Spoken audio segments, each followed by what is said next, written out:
Hello everyone, welcome back to my YouTube channel HD ZIAUL Informative Voice.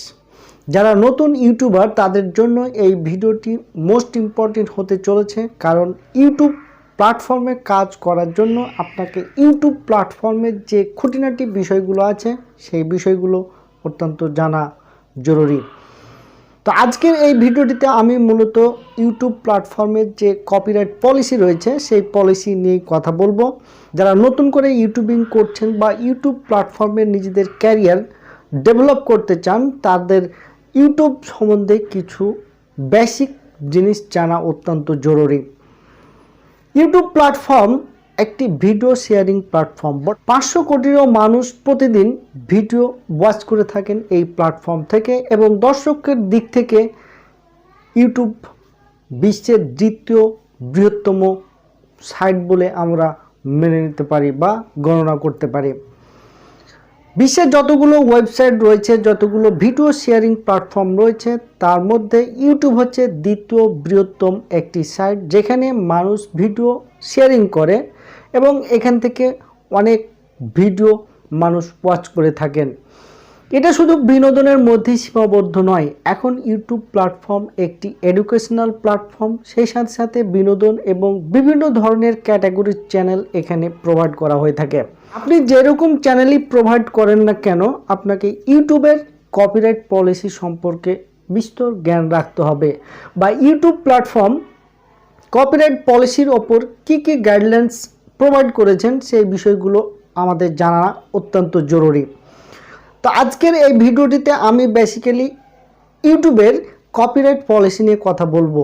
Copyright পলিসিটা কী এবং copyright policy কখন maintain করতে হয় এবং copyright policy কত প্রকার, এই বিষয়গুলো নিয়ে আলোচনা করব আজকের এই ভিডিওটিতে। তো যারা নতুন ইউটিউবার বা যারা নতুন করে ইউটিউবিং শুরু করতে যাচ্ছেন, তারা আমার এই ভিডিওটি স্কিপ না করে দেখতে থাকুন। আপনাদের ইউটিউবিং জীবনে বেশ কাজে লাগবে। এবং যদি আমার চ্যানেলটি ভিডিও কন্টেন্টগুলো ভালো লেগে থাকে, তাহলে অবশ্যই আমার চ্যানেলটির পাশেই থাকবেন এবং আমার চ্যানেলটিকে সাবস্ক্রাইব করে বেল আইকনটি প্রেস করে দেবেন আমার পরবর্তী ভিডিওর নোটিফিকেশান পাওয়ার জন্য। তো চলুন শুরু করি কপিরাইট ক্লেম বা কপিরাইট স্ট্রাইক বা ইউটিউবের যে কপিরাইট পলিসিগুলো রয়েছে এই বিষয়ে কিছু বিস্তারিত আলোচনা। তো প্রথমে আমি যে বলবো কপিরাইটটা কী। আপনি যে ইউটিউবে ভিডিও আপলোড করছেন বা ইউটিউবে যে কন্টেন্ট ক্রিয়েট করছেন বা ভিডিও আপলোড করছেন, এই ভিডিওর যাবতীয় কাজ বা কন্টেন্ট ভিডিওগ্রাফি থেকে শুরু করে যাবতীয় যে কাজগুলো করছেন, তো এই কাজগুলোর সমন্বয় কিন্তু আপনি একটি প্রপার কন্টেন্ট দর্শকদের জন্য প্রোভাইড করছেন। এই কন্টেন্টের মালিক অ্যাকচুয়াল কিন্তু ইউটিউব নয়, আবার পরোক্ষভাবে ইউটিউব, তবে এর অধিকার বা এর স্বত্বাধিকার কিন্তু আপনি নিজেই। যদি আপনার এই ভিডিওটিকে কেউ ডাউনলোড করে পরবর্তী সময়ে আপনার ওই ভিডিও কন্টেন্টটিকে এডিট করে তার চ্যানেলে আপলোড করে দেয় এবং সেখান থেকে সে যদি প্রচুর পরিমাণে ভিউ গেইন করতে থাকেন, তাহলে কিন্তু আপনার স্বত্বাধিকার যে অধিকার ছিল বা স্বত্বাধিকার বলে যে আপনার কন্টেন্টটা পরিচিত ছিল, সেটা কিন্তু আর থাকলো না। অর্থাৎ এটা ইউটিউব গাইডলাইন পলিসি বা কপিরাইট পলিসিকে ভায়োলেট করছেন বা ভায়োলেট করলো। তো ইউটিউব কপিরাইট পলিসি সম্বন্ধে কথা বলার আগেই আপনাকে জেনে নিতে হবে এই ইউটিউব কপিরাইট পলিসিটা কী। ইউটিউব কপিরাইট পলিসি হচ্ছে ইউটিউবের একটি আইন বা আপনার স্বত্বাধিকার বা অধিকারকে সমুন্নত রাখার জন্য একটি রুলস প্রোভাইড করেছেন ইউটিউব প্ল্যাটফর্ম বা ইউটিউব অথরিটি। এই রুলসটা কেমন? যেমন আপনি একটি ভিডিও আপলোড করলেন বা একটি ভিডিও কন্টেন্ট ক্রিয়েট করলেন, এই ভিডিওটির স্বত্বাধিকার কিন্তু আপনি নিজেই। কেউ যদি একে কপি করে বা ডাউনলোড করে আপনার ওই কন্টেন্টটিকে এডিট করে তার চ্যানেলে আপলোড করে দেয়, তাহলে কিন্তু সেই কন্টেন্ট ক্রিয়েটর কিন্তু ইউটিউবের যে কপিরাইট পলিসি রয়েছে সেই পলিসিটাকে সে ভঙ্গ করেছেন। ইউটিউব কপিরাইট পলিসির দুইটি প্রকারভেদ রয়েছে, একটা হচ্ছে ইউটিউব কপিরাইট ক্লেম আর ইউটিউব কপিরাইট পলিসি। তো আমরা প্রথমে জেনে নেব ইউটিউব কপিরাইট ক্লেমটা কোনটাকে বলা হয়। ইউটিউব কপিরাইট ক্লেম হচ্ছে আপনি যদি কোনো চ্যানেলের বা কোনো কন্টেন্ট ক্রিয়েটরের ভিডিওর অংশ অথবা ওনার ব্যাকগ্রাউন্ড সাউন্ড, অডিও সাউন্ড কিংবা ওনার টাইটেল, ডেসক্রিপশন বা ট্যাগকে কপি করে আপনার চ্যানেলে ব্যবহার করেন, তাহলে আপনার চ্যানেলে কপিরাইট ক্লেম আসতে পারে।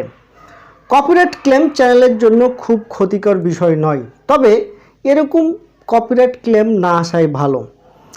আপনার চ্যানেলটি যদি মনিটাইজ হয়ে থাকে বা মনিটাইজ হওয়ার পরবর্তী সময়ে আপনার কোনো কন্টেন্টে কপিরাইট ক্লেম চলে আসে, তাহলে আপনাকে ইউটিউব থেকে একটি কপিরাইট ক্লেমের ওয়ার্নিং দেবে বা একটি সাইন শো করবে। এক্ষেত্রে আপনার মনিটাইজেশন বা চ্যানেলের আনুষঙ্গিক কোনো বিষয়ে ক্ষতিগ্রস্ত হবে না, কিন্তু যে কন্টেন্টটিতে আপনি কপিরাইট ক্লেম খেয়েছেন সেই কন্টেন্টটি থেকে মনিটাইজ হওয়ার পরেও কিন্তু আপনি কোনো টাকা বা কোনো রেভিনিউ জেনারেট করতে পারবেন না।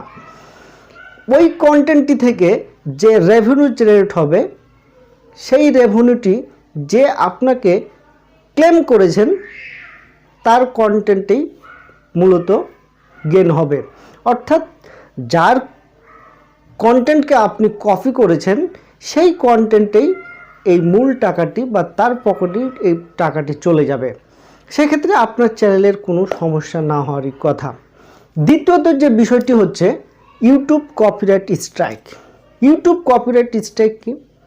আপনি যখন কোনো ইউটিউব চ্যানেলের বা কোনো বড় ইউটিউব চ্যানেলের কোনো ভিডিও কন্টেন্টকে ইউটিউব থেকে ডাউনলোড করে সেই কন্টেন্টটিকে এডিট করে আপনার চ্যানেলে যদি প্রোভাইড করেন বা আপনার চ্যানেলে যদি আপলোড করেন, তাহলে যার ভিডিওটিকে আপনি এডিট বা আপলোড করেছেন সেই কন্টেন্ট ক্রিয়েটর ইউটিউবকে কিন্তু একটি ক্লেম করতে পারেন।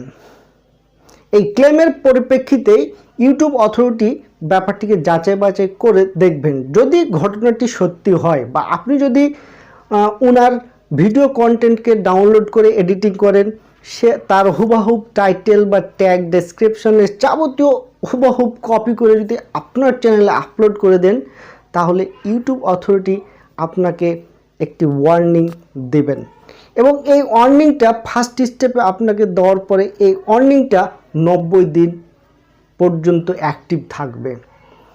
প্রথম ওয়ার্নিং পাওয়ার পরে আপনাকে অতি সাবধানতা অবলম্বন করতে হবে, তা না হলে কিন্তু 90 দিন পর যদি আবার আপনি সেই রকম ভুল করে থাকেন তাহলে দ্বিতীয় ওয়ার্নিং দিবেন, আর তৃতীয় ওয়ার্নিং দেওয়ার আগেই আপনার চ্যানেলটি সাসপেন্ড অথবা ইউটিউব প্ল্যাটফর্ম থেকে ডিলিট হয়ে যেতে পারে।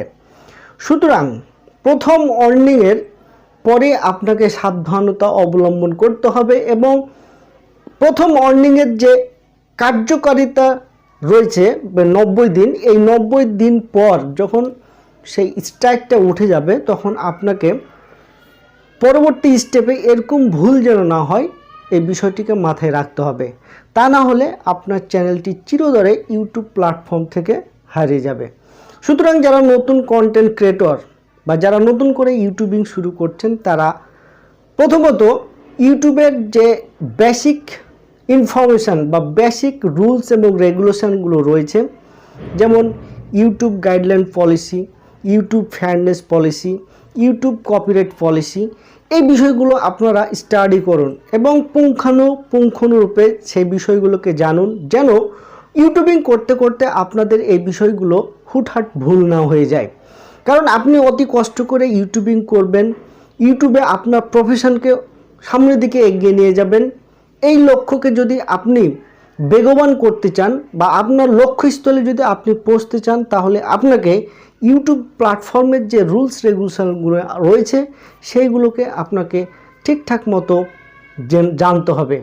আপনি যদি এই বিষয়গুলো না জেনেই হুটহাট ভিডিও আপলোড করেন, একে অপরকে অনুসরণ করেন, তাহলে আপনার চ্যানেলটি কিছুদিন পর হয়তো চিরতরে ইউটিউব প্ল্যাটফর্ম থেকে সাসপেন্ড হয়ে যাবে অথবা ডিলিট হয়ে যাবে।